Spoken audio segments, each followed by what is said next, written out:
One of Donald Trump's lawyers, who served as an ethics lawyer in his White House, has been completely scrubbed off of the law firm website where he has been a partner since 2018. So 4 years of service, and then suddenly the law firm of, Michael Best and Friedrich are pretending this man doesn't exist anymore. Why? Why suddenly has Stefan Pastino been erased? Well, the answer, of course, lies in the recently released executive summary from the January 6th committee, where it was largely implied that Pastino, who at the time had served as Mark Meadows' aide Cassidy Hutchinson's lawyer, told her to mislead the January 6th committee. Basically, you need to go in there and lie under oath, is what the committee said in their summary that Pastino told Cassidy Hutchinson.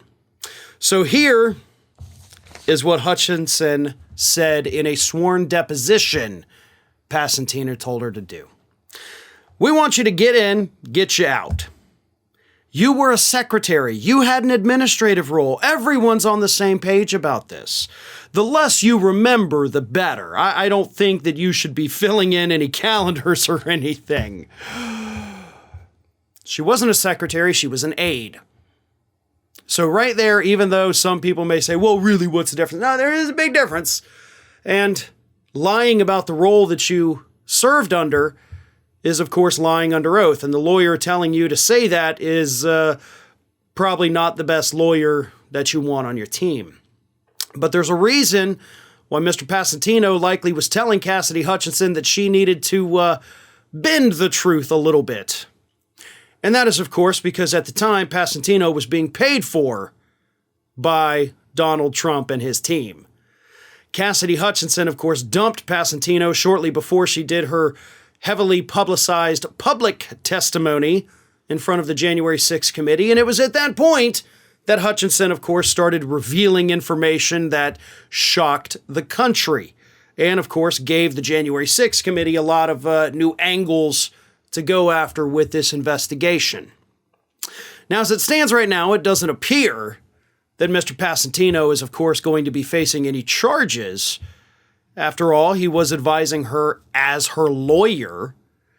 But this does, of course, raise some very serious questions about testimony from other individuals. And unfortunately, with the committee no longer basically existing, we're probably not going to get those answers. But those may be answers that the DOJ could get because they're not done with their investigation. No, that is still going on. And now that they've got this executive summary and, of course, the criminal referrals from the January 6th committee, they might be able to get something done with this.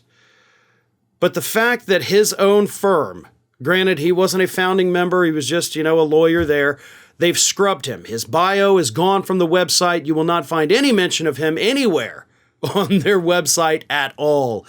It tells us that they know how big of an issue this is.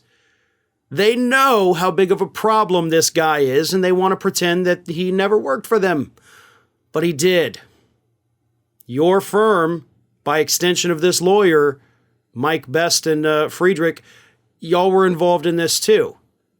Maybe you need to do a better job in the hiring process. Maybe screen these applicants a little bit better when they say, I want to be a lawyer at your firm. Because if this is the kind of people you hire, this is the kind of publicity you'll attract. And that's probably not going to be good for your law firm moving forward. As for Mr. Pastino, again, disappeared from the website, but he still exists. He'll probably pop up somewhere down the road at another firm that doesn't care about the negative publicity attached to him because there's plenty of those law firms around. He'll be back at it. But just know, folks, if you ever decide to hire this guy as a lawyer, this is the kind of stuff he's been accused of doing, and it's things that could definitely get you in legal trouble. Hey everyone, this is Aspen. And did you know that for the low cost of $0 per day, you can subscribe to the Fair and Balanced YouTube channel? We also encourage you to like, comment, and share, but again, click that subscribe button and help Aspen not be so grumpy.